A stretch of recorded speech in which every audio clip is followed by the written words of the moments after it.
Bonjour. Bonjour. Écoutez, c'est vraiment bien que vous soyez là, Ghislain Réty. Vous êtes l'actuel commandant du groupe d'intervention de la gendarmerie nationale, le GIGN.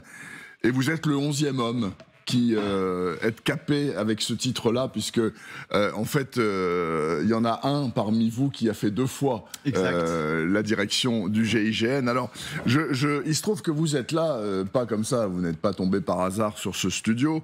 Le GIGN a été créé il y a 50 ans. Exactement, il y a 50 ans, et ça donne l'occasion à Pierre-Marie Giraud et les commandants du GIGN, donc les 11 en question, de nous expliquer ce que c'est que ce groupe extraordinaire que, paraît-il, le monde nous envie tant il est efficace. Et donc, le GIGN, par ceux qui l'ont commandé, et donc pour la première fois, comme c'est marqué en bandeau, les commandants du GIGN racontent l'unité. Alors moi, je pensais en savoir pas mal sur le GIGN. J'ai lu le livre hier, hein. Il n'est pas très gros, il faut 4 heures à peu près pour lire ce livre. J'ai appris plein de choses extraordinaires, et si vous le voulez bien, je vais vous poser très benoîtement les questions qui m'ont percuté hier à la lecture. Voilà, donc et vous allez pouvoir y répondre. Mais d'abord, puisque on est à la télévision et qu'on va montrer des images, vous savez que LCI a été créé donc en 1994, et que un des premiers reportages que nous avons diffusé, c'est vous à Marignane, exactement, quand le GIGN, à l'époque, a pris d'assaut l'Airbus qui reliait Alger à Paris, qui s'était arrêté à Marignane, et à bord, il y avait 4 terroristes du groupe islamique armé, le GIA, il y avait 180, je crois, otages dans l'avion, et voilà ce qui s'est passé à l'antenne, regardez. Alors évidemment, c'est des images d'époque, elles valent ce qu'elles valent, mais enfin, ce sont quand même des documents pour l'histoire. Regardons. Donc vous découvrez cette image des passerelles, les portes se sont ouvertes, on a vu pendant un moment, vous avez vu un coup de feu là. Il s'agit effectivement de toute évidence de l'intervention du GIGN avec une fumée blanche qui s'échappe maintenant de l'Airbus. Il s'agit effectivement sans aucun doute d'une opération des forces de l'ordre. Une explosion a eu lieu visiblement dans l'appareil ou juste à côté de l'appareil. Donc la neutralisation... La tentative en tout cas de neutralisation des preneurs d'otages est en cours. Le GIGN a donc décidé de lancer son opération. Ça se déroule en ce moment. L'opération a démarré il y a quelques minutes. Et elle a été couronnée de succès, Ghislain Réty, puisque de votre côté, personne n'a été blessé, les otages non plus, et que tous les terroristes ont été éliminés dans cette opération. La devise du GIGN est la suivante, ça m'a bien fait sourire, c'est s'engager pour la vie. C'est visiblement un truc à tiroir, il y a un double sens. Un double, voire un triple sens, c'est s'engager pour la vie des autres, principalement. Oui. C'est-à-dire qu'on fait tout pour préserver la vie des personnes qu'on doit interpeller, y compris les preneurs d'otages ou les forcenés. On l'a encore démontré cette nuit dans le Pas-de-Calais. Exactement. Voilà. Absolument. Ça s'est terminé à 8 h du matin, il y avait une opération en cours, et je me suis dit, dites donc, le patron du GIGN vient alors que ces hommes sont sur le terrain, ils y sont pas tous les jours quand même, hein, souvent, mais pas tous les jours, et vous avez fini ce matin comment? Ça s'est bien fini? Ça s'est terminé par une reddition, au bout de plusieurs heures de négociations, avec un profil assez compliqué, une personne assez déterminée, qui était prêt à mourir, je pense qu'on peut parler de ces termes-là. Donc c'est bien s'engager pour la vie des autres, prioritairement, mais c'est aussi être prêt à sacrifier sa vie pour celle des autres. Donc d'où le double sens que vous souleviez tout à l'heure sur s'engager pour la vie. Et je reviens quand même sur les chiffres. Vous disiez qu'on ne s'engage pas tous les jours. Si, on fait en moyenne 6 à 7 missions par jour. Le GIGN, c'est 2500 missions par an. On l'oublie. On est actuellement présent dans 12 pays du monde. On ne le sait pas. Mais non, mais tant mieux, tant mieux. C'est la gendarmerie à interpeller, la gendarmerie a fait telle mission, etc.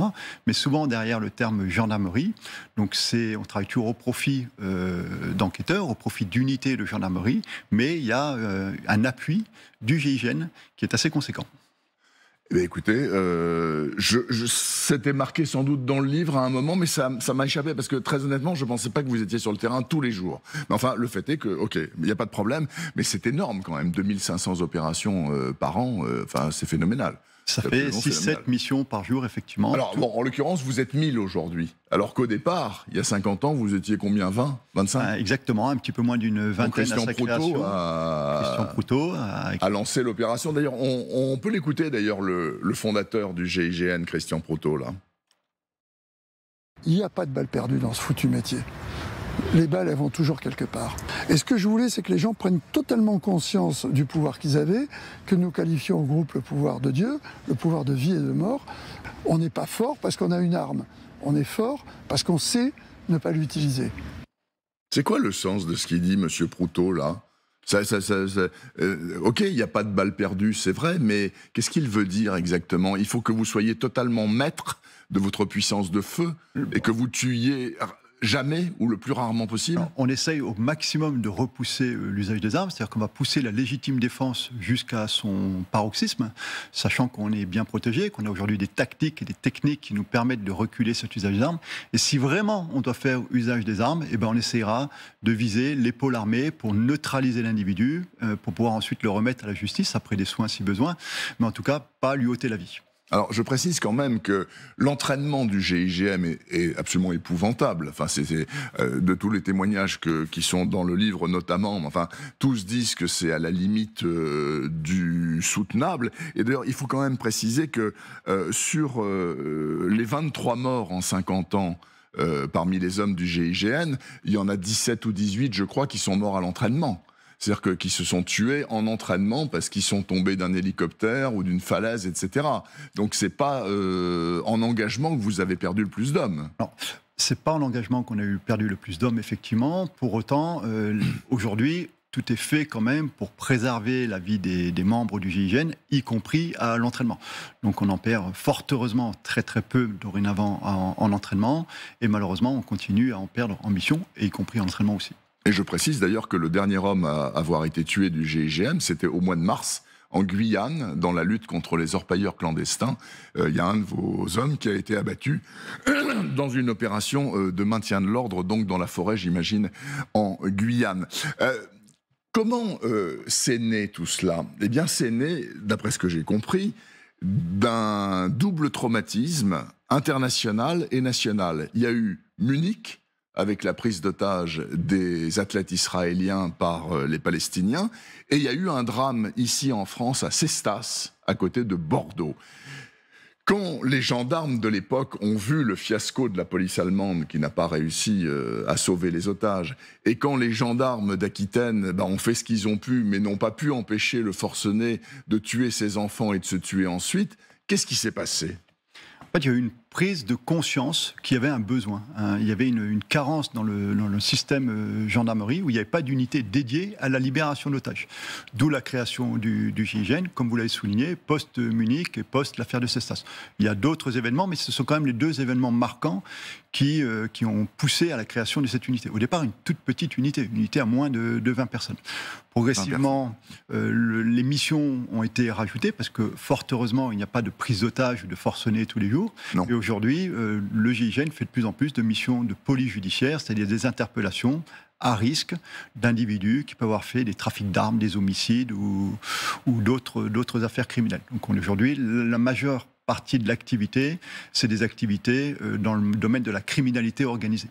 On rajoute à côté de ça la mission de protection. Le GIGN est présent actuellement dans 12 pays du monde pour assurer la sécurité des représentants de l'État français. Oui, j'ai croisé vos hommes à Kaboul, à l'époque où on avait encore une représentation diplomatique. C'était vous ou c'était les gens du RAID ? Alors, le RAID, effectivement, avait le Kaboul. Il y a une répartition entre le RAID et le GIGN. Actuellement, le GIGN, lui, n'est pas à Kaboul. De toute façon, il n'y a plus personne. Il n'y a plus de diplomates français. Mais on est en Ukraine, on est en Irak, on est en Libye, on est au Pakistan, on est en Haïti, etc. Comment ça se passe ? L'entraînement, c'est 1 an, je crois. Hein. Il y a 1 an de formation, c'est ça ? Il y a d'abord 3 mois de sélection. Oui. On a énormément de candidats, on a plus de 300 candidats qui viennent déjà bien préparés mentalement et physiquement. La première semaine est orientée effectivement sur le côté physique, mais ensuite c'est pas ça qu'on va tester. Les 2 mois et demi, on va tester ce que j'appelle les soft skills, c'est-à-dire leur savoir-être. Est-ce qu'ils sont motivés, est-ce qu'ils sont déterminés, est-ce qu'ils ont une intelligence émotionnelle, une intelligence de situation, leur qualité relationnelle. Donc tout ça va être testé pendant 3 mois. Et comme on a 300 candidats, on peut se permettre d'en enlever beaucoup, puisque j'ai besoin en moyenne par an de 15 à 20 personnes. Donc on est sur un taux de sélection de 1 pour 20, 1 pour 15. Voilà. Ouais. Et à l'issue de cette sélection, c'est là qu'on attaque un premier cycle de formation, effectivement, d'1 an, où là, ils vont apprendre tous les rudiments techniques, tactiques, les différents savoir-faire sur les différents métiers du GIGN. Alors, le GIGN n'est plus un. C'est-à-dire qu'avant, c'était juste un groupe d'hommes qui intervenaient pour aller sortir le gars du Pas-de-Calais, comme ce matin, etc. Maintenant, il y a en fait plusieurs sections, mais dans l'imaginaire collectif, c'est les forces d'intervention. Le GIGN, c'est les gars qui rentrent en force à un endroit où on ne veut pas les laisser rentrer, et il n'y a pas de femmes. Pourquoi ? Alors qu'il y a des femmes qui candidatent et qui sont admises dans les autres métiers du GIGN, mais pas dans celui-là. Alors, le GIGN, c'est 3 métiers, effectivement. C'est le métier de l'intervention, celui où il y a le plus de missions, le plus connu. C'est le métier de la protection et c'est le métier aussi de l'acquisition du renseignement. Donc les tests sont les mêmes pour tout le monde. On a quelques femmes qui ont postulé pour ces 3 métiers. Moi, j'ai besoin de femmes pour faire de l'observation. Parce que pour faire une filature, pour les poser une caméra dans un endroit, des fois c'est plus facile d'être une femme ou c'est plus facile de mettre un couple homme-femme dans un véhicule. Voilà. Donc j'ai en moyenne une femme tous les 2 ans qui rentre pour le métier de l'observation. C'est pas beaucoup. Il ne s'agit pas de chercher la parité, ce serait idiot. Mais le fait est que c'est pas beaucoup. Voilà, en l'occurrence. J'ai d'autres femmes à des tâches plus de soutien, d'appui, où elles sont tout aussi compétentes. Et je souligne quand même que les soft skills, souvent chez les femmes, sont même au moins aussi puissants, voire plus puissants que ceux de leurs collègues masculins. Pardonnez-moi, je reviens quand même à la question de l'entraînement tout de même, parce que je ne sais pas si c'est M. Proutot qui avait mis ça au point, mais dans le cadre de l'entraînement, vous vous tirez dessus à balles réelles, si je ne m'abuse. Vous le faites toujours, ça non, à 15 mètres avec le manurin, non? Alors, c'est ce qu'on appelle le tir de confiance. Effectivement, c'est un rituel en fin de stage pour démontrer la confiance en soi. Parce que c'est la confiance en ses camarades, la confiance en l'armement, la confiance en ses chefs, etc. Donc c'est un rituel à 15 mètres, par binôme. Il y en a un qui met un gilet pare-balles avec un plateau d'argile, et son camarade tire effectivement au revolver avec des balles réelles sur le plateau d'argile.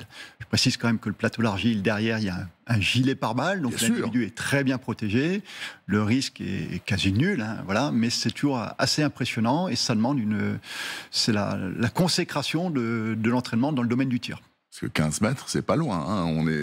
Vous êtes à 3 mètres de moi, on multiplie par 5, c'est pas loin. Objectivement, c'est pas loin. Et vous tirez dessus quand même avec des vraies balles. Oui. Bon, mais enfin, ça fait partie du rite. Ça fait partie du rite, ça a une sorte de sens. Il y a d'autres rites. Le GIGN est très ancré sur les traditions, sur le sens de l'engagement, le sens des traditions. C'est très important pour nous.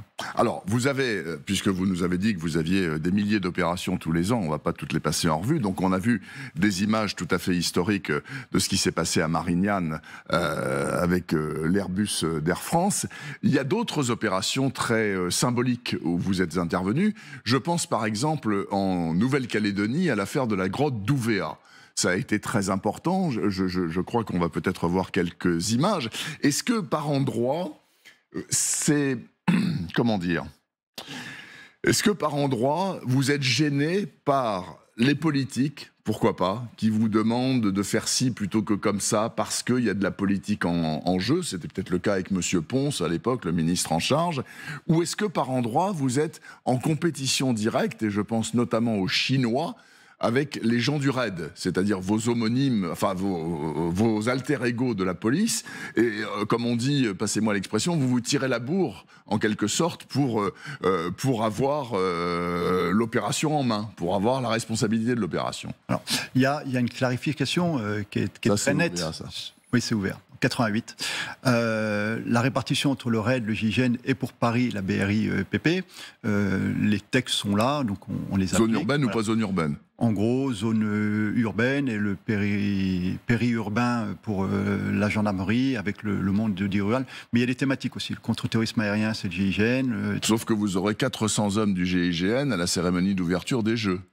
Oui, alors donc et ça, c'est à Paris. Il y a ces arbitrages et après il y a une intelligence de situation qui fait qu'en cas de crise, c'est le premier arrivé qui va traiter sous l'autorité de l'autre unité qui serait compétente. Mais en tout cas, je rassure tous les téléspectateurs, il n'y a pas de compétition dans le domaine des opérations. Le but, c'est vraiment de traiter la mission au mieux. On va le démontrer aussi sur les Jeux Olympiques. Vous l'avez dit, sur la cérémonie d'ouverture, effectivement, il y aura 400 membres du GIGN. On a mis en commun toutes nos forces de façon à raisonner en une seule unité dans l'intérêt commun en faisant abstraction complète des zones de compétence. D'accord. Ok, donc priorité à l'efficacité et au résultat de l'opération, quels que soient les intervenants. Exactement. Ça, je l'ai bien compris. Et alors, parmi les affaires emblématiques, donc UVA, on est d'accord, il y en a une que j'ai découvert très récemment parce qu'il y a eu un film de cinéma qui a été tourné sur cette opération, que j'ai vu en l'occurrence à la télévision, il passait sur je ne sais plus quelle chaîne, c'est l'affaire de Djibouti en 76, l'Oyada. Et donc là, en gros, il y a des gars qui prennent en otage des enfants d'une école française de Djibouti, ils se trouvent dans un bus au milieu du désert, les gens du GIGN arrivent là-bas, et je crois que c'était une des toutes premières opérations en l'occurrence, et vous... pas résolvé parce que malheureusement il y a eu 2 enfants qui ont péri. Enfin, en tout cas, vous arrivez et ça se conclut par un truc que je voudrais que vous expliquiez, le tir simultané. Alors ça a été mis au point par Proutot encore, je crois, me semble-t-il. Effectivement, qu'est-ce que vous avez fait à l'Oyada? C'est la seule fois où vous l'avez fait d'ailleurs. Bon, effectivement, donc des preneurs d'otages dans un bus avec uniquement des enfants, plus un encadrant. Le GIGN s'est mis en place à plusieurs centaines de mètres du bus, et au moment opportun, au moment où tous les preneurs d'otages étaient dans le viseur de chacun, ou au moins un des membres du GIGN, il y a ce qu'on appelle un tir coordonné, c'est-à-dire que tous en même temps, ils ont chacun visé un preneur d'otage de façon à n'entendre qu'une seule détonation, de façon à ce que les autres terroristes ne puissent pas réagir. Et vous les avez tous abattus d'un coup? Alors malheureusement, sauf un exactement, qui a eu le temps de lancer une rafale qui a malheureusement blessé mortellement un des enfants. Et du coup, le GIGN est monté quasi après le tir à l'assaut du bus. Donc il y a eu 2 temps, un tir coordonné et ensuite un assaut du bus. Et je précise que la Légion aussi a eu un rôle majeur dans cette opération. C'est vrai, la Légion a été très présente sur cette opération. Si vous avez l'occasion de voir ce film, qui n'est pas un chef-d'œuvre cinématographique certes, mais qui en tout cas explique bien le pourquoi du comment et les tenants et aboutissants de cette opération dont j'ignorais tout personnellement et qui est assez extraordinaire. Alors, dans le livre, ce qui est formidable en plus, c'est que vous révélez, vous et vos collègues, des tas d'opérations dont personne n'a jamais entendu parler. Moi, j'avais jamais entendu parler, par exemple, des opérations secrètes à la Mecque, en 79, où vous avez aidé les Saoudiens à libérer des milliers et des milliers de pèlerins qui étaient sous la menace d'une bande de cinglés, et l'opération pour essayer d'attraper M. Karadzic aussi dans les Balkans. Celle-là, c'était formidable. Qu'est-ce que vous pouvez nous en dire? Alors, c'était fin des années 2000-2001, au profit des armées, qui étaient déjà sur le théâtre autour de Sarajevo, pour localiser Radovan Karadzic. Donc le GIGN avait des savoir-faire dans le domaine de pose de capteurs, donc c'est des poses de caméras, des poses de balises, des poses d'écoute téléphonique, mais de façon assez rustique. Il n'y avait pas encore le téléphone portable généralisé sur Sarajevo. Et au final, ça a largement contribué à localiser Radovan Karadzic. La France a pu démontrer qu'il n'était plus sur le théâtre, mais qu'ensuite il a été interpellé quelques mois plus tard en Serbie. Et oui, parce que n'oublions pas que vous êtes des militaires et que les militaires travaillent la plupart du temps dans le secret. Et donc on apprend les choses ou on les apprend pas des années après, mais enfin le fait est... Alors il y a eu aussi, pardonnez-moi, il y a eu le drame beaucoup plus près de nous, le drame de Trèbes, qui a changé beaucoup de choses finalement pour le GIGN, puisque ça a entraîné une réorganisation de vos cantonnements, si je puis dire, et de votre manière de faire. On se souvient, c'est-à-dire ce gendarme qui a pris la place d'un otage dans un supermarché à Trèbes, dans le Tarn-et-Garonne, si ma mémoire est bonne, et qui ensuite a été tué à coups de couteau par le forcené. Et qu'est-ce que ça a changé pour vous, ce drame de Trèbes? C'est un des éléments qui a poussé au rattachement des antennes GIGN au GIGN. Jusqu'à présent, les antennes étaient gérées par les régions zonales de gendarmerie, oui. Même si le GIGN avait une sorte de contrôle opérationnel, mais c'était un petit peu hybride entre le commandement et un rôle de conseil. Mais il y a d'autres facteurs qui ont poussé au rattachement de ces antennes. Aujourd'hui, les 14 antennes, les 7 en métropole et les 7 outre-mer, ce qui représente quand même 600 personnes, sont organiquement, c'est-à-dire que administrativement liées au GIGN, mais surtout sur le plan opérationnel. C'est-à-dire que le GIGN qui décide des missions de ces antennes, ce qui nous permet de faire des bascules de force, ce qui nous permet pour des missions majeures de sanctuariser une antenne sur ce type de mission, ce qui nous permet d'avoir une très très grande réactivité. Et aujourd'hui, on est très très satisfait de cette réorganisation. Mais par exemple, ce matin dans le Pas-de-Calais, qui sont ceux qui sont allés ? Alors, dans un premier temps, c'est l'antenne de Reims parce qu'elle est le plus proche. Quand la situation s'est un petit peu dégradée, tout de suite, le GIGN de Versailles-Satory, avec des capacités complémentaires, des savoir-faire complémentaires, est venu renforcer, voire relever même l'antenne.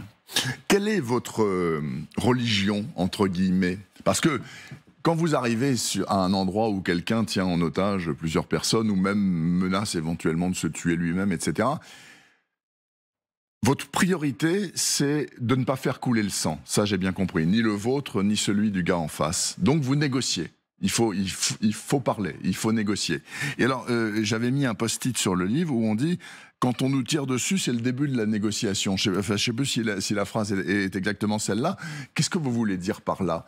Ça veut dire qu'il y a un contact qui est établi, même si on vous tire dessus. Alors, tous les prétextes sont bons à contact. La négociation, c'est avant tout un outil tactique.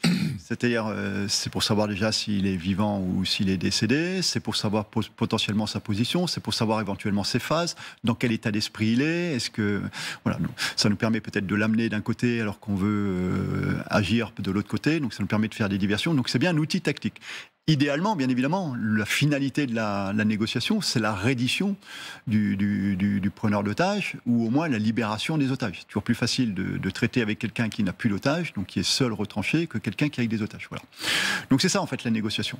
C'est plein de choses. C'est un vrai métier, c'est un vrai savoir-faire, et on différencie celui qui négocie de celui qui est le chef des opérations. Celui chef des opérations ne peut pas négocier. Et donc, quand vous arrivez sur zone, vous ne savez pas qui va négocier.